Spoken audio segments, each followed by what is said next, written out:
There are days in history that do not fade, days when faith is all that stands between a people and their end.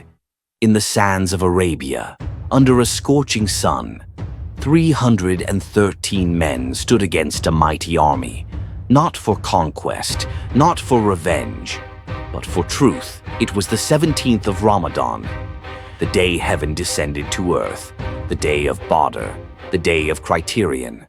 For 13 years, the Muslims of Mecca endured torture, exile, and humiliation. Their only crime, believing in one God.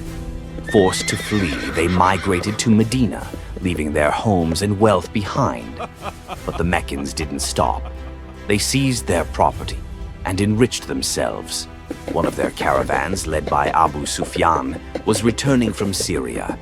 The Prophet Muhammad, peace be upon him, set out to intercept it, not for war, but to reclaim what was stolen. But Abu Sufyan changed his route, and the Quraysh sent an army of over 1,000 to protect their pride. The Prophet, peace be upon him, consulted his companions. With faith in Allah, they marched south and camped near the wells of Badr.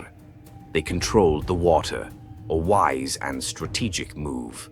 The Quraysh, led by Abu Jahl, were now approaching, not for defense, but for blood. That night it rained. For the Muslims, it firmed the ground. For the Quraysh, it turned the valley into mud. At dawn, the Prophet aligned the ranks with his own hands. The battle began with 3 duels. Utbah, Shaybah, and Walid, Quraysh champions, stepped forward. The Muslims responded with Hamza, Ali, and Ubaidah. Hamza struck down Utbah. Ali ended Walid. Ubaidah was wounded but helped kill Shaybah. He would die a martyr. Then came the full clash. The Muslims were outnumbered 3-1, yet they stood firm. The Prophet encouraged them, "Stand firm, for paradise lies beneath the shade of swords." And then came the unseen. Allah sent 1,000 angels to aid the believers. The Quraysh were overwhelmed. Abu Jahl was killed. 70 of their men died. 70 more were captured. The Muslims lost only 14. Victory didn't lead to pride. The Prophet treated captives with kindness. Some were released. Others were exchanged for knowledge.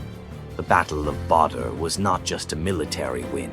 It was proof that victory does not lie in numbers, but in faith, patience, and the help of Allah. The Quran reminds us, and indeed, Allah gave you victory at Badr when you were few. Surah Al-Imran, verse 123.